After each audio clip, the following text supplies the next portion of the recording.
Darchei Tzion, we are on Erev Shabbat, Parashat Beshalach. In the Haftarah this week, we read about the war of Dvorah and Barak, leading Am Yisrael into battle and overcoming the Canaanim led by Sisera and Yavin. And we see the extreme divine help that the Nevi'im show with the language that they choose that is very similar to what happened in the story of Kriyat Yamsuf. Of course, there's a great difference. Am Yisrael was much more active in the war in Eretz Yisrael led by Barak and Dvorah, but there was extreme divine help, and Baruch Hashem, Am Yisrael came out victorious. And in both places, following the victory, there was a song. Praise to Hashem for what happened. We have Shirat Hayam led by Moshe Rabbeinu, and we have Shirat Dvorah in our Haftarah. And Shirat Dvorah is really uplifting, and you see how Hashem helped Am Yisrael, and how Am Yisrael was willing to stand up for himself.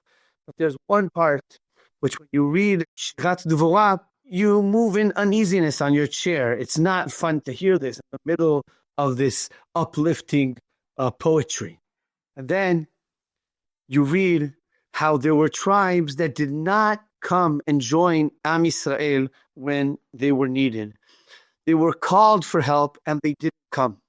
When Am Yisrael leave Egypt, when they reach the sea, maybe there are arguments. But when Am Yisrael cross the sea, they cross it together.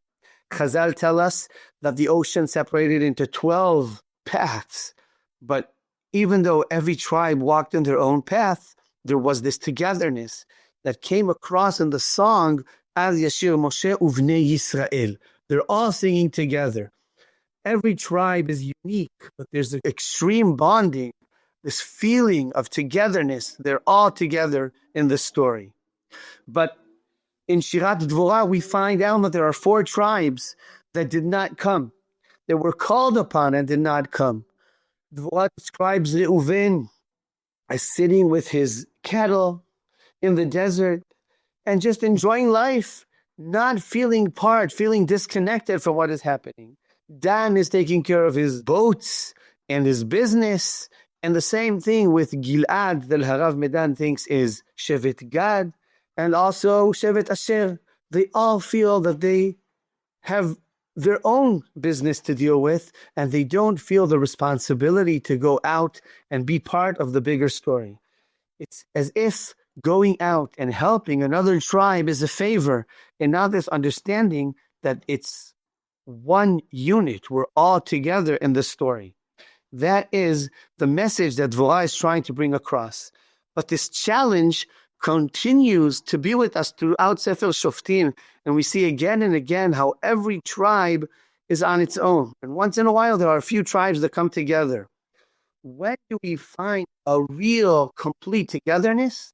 Only when Shaul is king. And there's one city attacked by Ammon, and Shaul sends to all of Am Yisrael, and he calls them all to come, and they show up. Shaul becomes the glue that reunites Am Yisrael and puts every tribe together. When we live in Eretz Yisrael, and we have one big land, but on the other hand, we have our own uniqueness, and every sector within our nation lives their own life with our own communities, with our friends. And the connection is not that deep, is not so strong. It's very difficult to come together. And that is our job at this moment, to be able to hold together the unity. We saw this in the beginning of the war, and we also are realizing how difficult it is to hold it together. And that should be our major goal following this war, to manage to keep the pieces together, to manage to keep the mindset of the oneness of Am Yisrael, and not to come to this mindset that each tribe, each sector has to take care of himself, and that's it. But togetherness, only biyachad Am Yisrael can overcome all the challenges. Shabbat Shalom.